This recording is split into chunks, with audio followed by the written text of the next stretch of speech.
بسم اللہ الرحمن الرحیم۔ سورہ فاتحہ، اس کا نام الفاتحہ اس کے مضمون کی مناسبت سے ہے۔ فاتحہ اس چیز کو کہتے ہیں جس سے کسی کتاب، مضمون یا کسی شے کا افتتاح ہو۔ دوسرے الفاظ میں یوں سمجھیے کہ یہ نامدی بادشاہ اور آغاز کلام کا ہم معنی ہے۔ اس سورت کو ام الکتاب اور ام القرآن بھی کہا جاتا ہے۔ اس سورت کے متعدد نام ہیں: فاتحہ، فاتحۃ الکتاب، سورۃ الکنز، کافیہ، وافیہ، شافیہ، شفا، سبع ثانی، نور، رقیہ، سورۃ الحمد، سورۃ الدعاء، تعلیم المسئلہ، سورۃ المناجات، سورۃ التفویض، سورۃ السوال، فاتحۃ القرآن، سورۃ الصلاۃ۔ مختلف نام اور ان کی وجہ تسمیہ۔ اس کا نام سورہ فاتحہ ہے کہ ایک روایت میں وحی کا سلسلہ اسی سے شروع ہوا۔ دوسرا نام فاتحۃ الکتاب ہے کیونکہ قرآن کریم اسی سے شروع کیا گیا۔ تیسرا نام سورہ کافیہ ہے کیونکہ سارے مضامین، قرآن میں جتنے مضامین ہیں ان کی بنیاد اس میں لکھی گئی ہے۔ چوتھا نام سورۃ الکنز کیونکہ سارے قرآن کی دولت کا خزانہ یہی ہے۔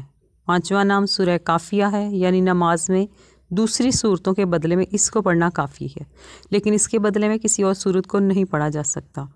چھٹا نام سورہ وافیہ کہ جب یہ صورت نماز میں پڑھی جائے تو پوری پڑھی جائے، یعنی صرف ایک یا دو آیتیں پڑھ کر اکتفا نہ کیا جائے۔ ساتواں نام سورہ شافیہ کہ اس کو پڑھ کر دم کرنے سے بیماریاں دور ہوتی ہیں۔ آٹھواں نام سورہ شفا ہے، وجہ یہ ہے کہ اس سے شفا ملتی ہے۔ نواں نام سبع مثانی ہے کیونکہ 7 آیتیں ہیں اور نماز کی ہر رکعت میں ان کی تکرار ہوتی ہے۔ 10واں نام سورہ نور ہے کہ اس کے سارے مضامین نور ہی نور ہیں۔ 11واں نام سورہ رقیہ ہے کیونکہ زہر کے اتارنے میں یہ سورہ کریمہ منتر کا کام کرتی ہے۔ 12واں نام سورہ دعا ہے کیونکہ اس میں بہترین دعا سکھائی گئی ہے۔ 14واں نام سورہ تعلیم المسئلہ ہے کیونکہ بے شمار مسائل عقائد و اعمال کے اس میں موجود ہیں اور تمام مسائل کی اس میں بنیاد رکھی گئی ہے۔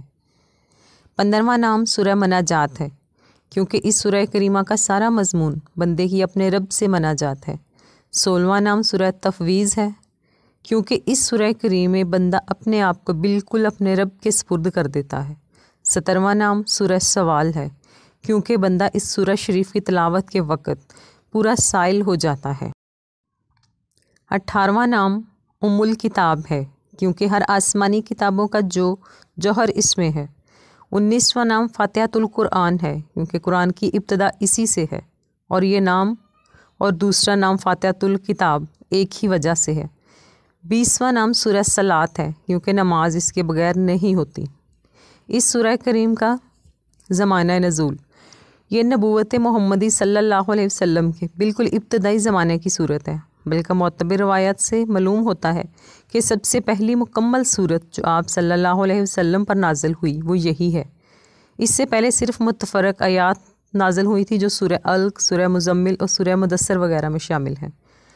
شماریات، اس میں 7 آیات ہیں، 27 کلمات ہیں اور 140 حروف ہیں۔ سورہ فاتحہ میں کون کون سے مضمون ہیں؟ دراصل یہ سورت ایک دعا ہے جو خدا نے ہر انسان کو سکھائی ہے جو اس کتاب کا مطالعہ شروع کر رہا ہوتا ہے۔ کتاب کی ابتدا میں اس کو رکھنے کا مطلب یہ ہے کہ اگر تم واقعی اس کتاب سے فائدہ اٹھانا چاہتے ہو تو پہلے خداوند عالم سے یہ دعا کرو۔ انسان فطرتاً اسی چیز کی دعا کرتا ہے جس کی طلب اور خواہش اس کے دل میں ہوتی ہے، اور اسی صورت میں کرتا ہے جب اسے یہ احساس ہو کہ اس کی مطلوب چیز اس ہستی کے اختیار میں ہے جس سے وہ دعا کر رہا ہے۔ بس قرآن کی ابتدا میں اس دعا کی تعلیم دے کر گویا انسان کو یہ تلقین کی گئی ہے کہ وہ اس کتاب کو راہ راست کی جستجو کے لیے پڑھے اور یہ جان لے کہ علم کا سرچشمہ اللہ تعالیٰ ہے، اور اس لیے اسی سے رہنمائی کی درخواست کر کے پڑھنے کا آغاز کرے۔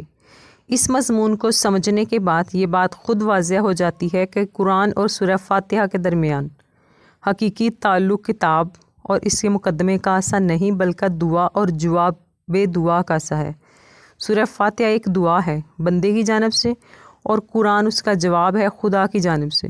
بندہ دعا کرتا ہے پروردگار میری رہنمائی کر، جواب میں پروردگار پورا قرآن اس کے سامنے رکھ دیتا ہے۔ یہ ہے وہ ہدایت، رہنمائی جس کی درخواست تو نے مجھ سے کی تھی۔